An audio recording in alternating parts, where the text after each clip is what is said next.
Hello and welcome to another episode of the Fresh Finds podcast. I'm Ryan, and every episode I sit down with someone and we discuss our fresh musical finds. These can be either new releases, songs we've recently discovered from lesser known artists, or deep cuts from the greats.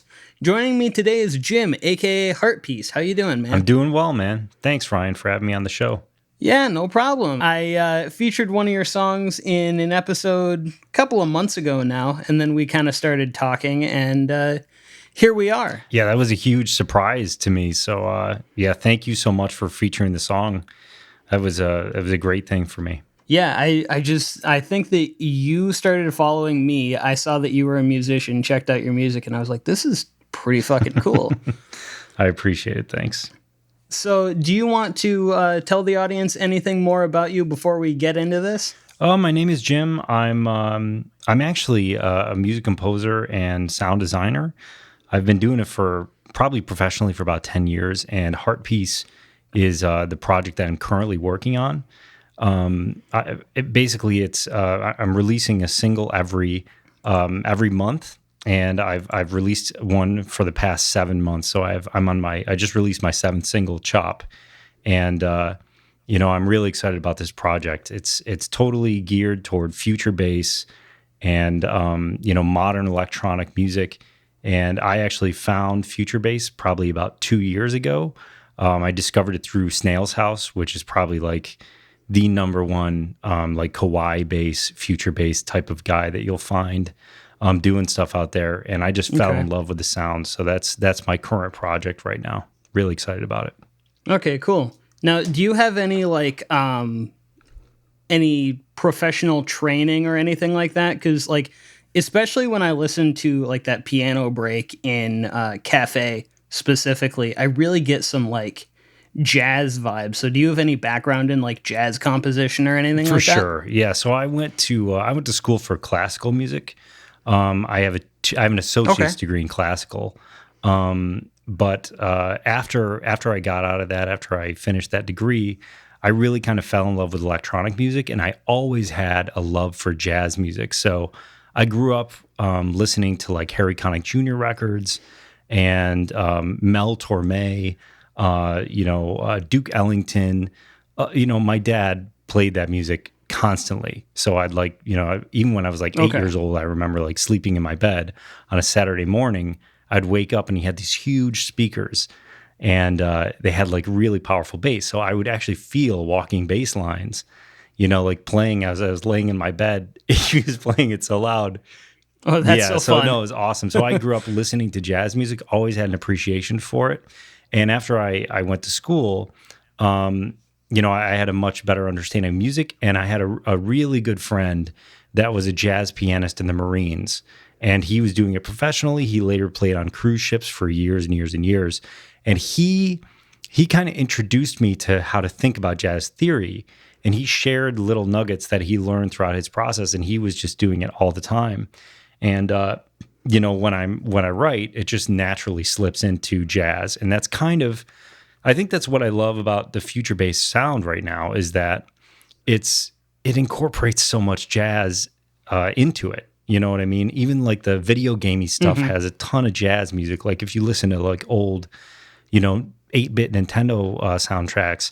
It's based on jazz music, so I think that's where like I said, I've always had an appreciation for it, and I love writing that stuff. So all this stuff that's coming out now, including chill hop type of music, lo-fi hip hop, future bass, all this stuff has tons of jazz influence in it, which is why I'm so interested in that sound. Okay, yeah, that makes sense. So clearly with your music, and you brought it up there too, you're very influenced by old school NES era sort of Nintendo soundtracks and stuff like that. So I'm curious as to what you think. You don't have to pick one necessarily, but what your favorite old school video game soundtrack is. Wow, that is tough. You know what though? It's not. Like I said, it could be a series. It could be, whatever. It's actually not that hard for me. What's interesting, I think what's interesting about what I just said about jazz music and its relation to Nintendo music is kind of funny because the soundtrack that I'm about to name actually is not very jazzy. So it's more of a rock soundtrack, which is Mega Man Okay. 2. Mega Man 2 is the ultimate soundtrack Ooh, from NES and any NES game for me. Yeah. the Mega Man ones are How about very good yourself? for sure. I don't know. I think honestly the very atmospheric like Metroid type of stuff is really kind of where it's at for me cuz that's also got in some cases a little bit of, that harder like rock or metal influence a little bit, but it's just super atmospheric and dark and just it gives you a really good sense of dread, and I think that that's one of the things that I really like Super Metroid, amazing soundtrack. Yes. Yeah, no, absolutely. I mean, it's dark and atmospheric. And I mean, what's amazing to me about, old school music like that, the soundtracks back then, there were so many limitations technically, that you really had to work with Hmm. what you were given. You might only have so much memory for the soundtrack. You might actually only have so many sounds. Like I think the Super NES used sampled sounds, but actually even maybe the NES used some Yes. sampled sounds. But I think you only had one channel for samples. The rest was all MIDI. So straight Yeah. waveforms that you're using to produce that stuff. So really amazing. But yeah, with Super Metroid, yeah, that they certainly maybe had a few more bells and whistles that they could work with. But absolutely, that's an amazing game, by the way. Super Metroid, and probably in my top 10 Yeah. of all Oh, time. so good. Yeah. And do you have any other soundtracks from maybe more modern games that you really You appreciate? know what? I don't play too many games anymore. The stuff that I Okay. play now, I mean, I can't think of any specific soundtrack other than, I guess I would say Last of Us was pretty amazing. The stuff that they did musically in there, Oh yeah. because they incorporated, modern sounds they incorporated regular songs, right? Like country music and folk music and Hmm. stuff like that. And Country and the blues. yeah, Yeah. exactly. So I think I really loved the musical aspect of that game. Even the part where Ellie, like if you go into some room in a house during the journey, I think Ellie is with Oh, when Dina. she picks up the guitar and Yeah, starts playing. yeah, and she Oh, it's so and she good. plays like an Aha cover right from the '80s, Hmm. which is Yeah, something like that. crazy. It's that like I was shocked, and I've never even played the game. I've just watched people play it online, and I was shocked by that. I was like, that is one of the greatest Easter eggs ever. It was like, and it was a Yeah. really good rendition of it. Hmm. I would prefer listening to that over the original, I think. So I don't know. Yeah, so I'd have to say Yeah. Last of Us. I think that's Last of Us 2, Okay. actually. Yeah. No, I think that that's the first one, but yeah, Last of Us 2 also has a very good soundtrack. I remember when the trailer came out and it had the song "Through the Valley," and she was playing that as they're walking through the room. Like that trailer, even to this day, it gives me goosebumps. It's so good. Yeah, it's really well done. And I mean, when you see stuff like that, you just have to appreciate it. Like it actually makes me think of for some reason the soundtrack to the movie Groundhog Day just popped in my head. And maybe because it's Hmm. kind of fresh from like a month ago. But one of the amazing things about that soundtrack to me that they kind of did obviously in Last of Us is they use real songs from real musicians, and they just made it the soundtrack of the game. Well, in that movie, the person who scored it, I don't even know who it is. Unfortunately, it's sad, but the person who scored it actually used a rock Rachmaninoff piece as the basis of it, which is amazing. Just took that. It's almost like sampling a record today, but instead of sampling a record, you just Yeah. sampled, a classical romantic piece from Rachmaninoff.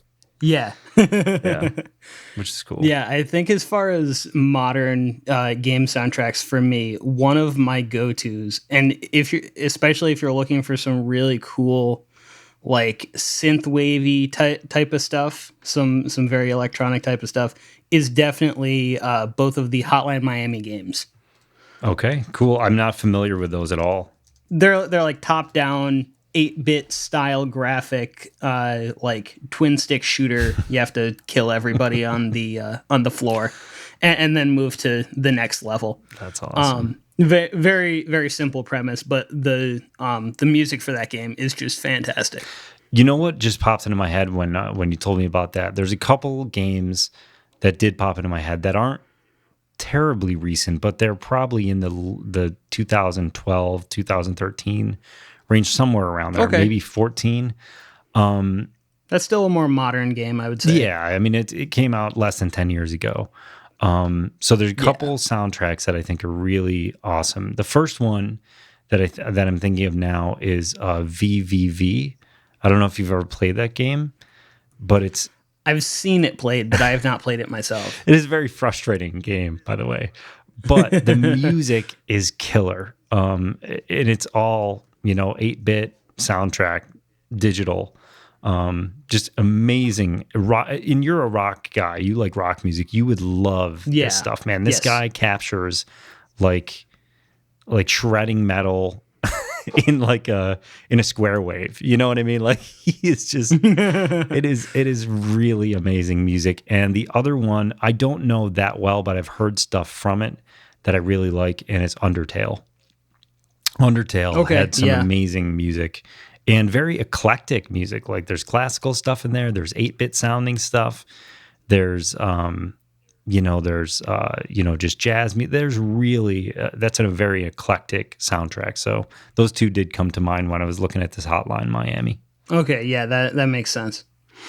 All right, so let's get into the music that we've selected. I figure, like every episode, I will start out and play the first song. We'll go back and forth, which gives you the closer. Sound good to you? Sounds great. All right. So my first song is by an Irish pop songwriter who it's spelled Odu, but I believe in Gaelic is pronounced Ode. And this song is called Roots.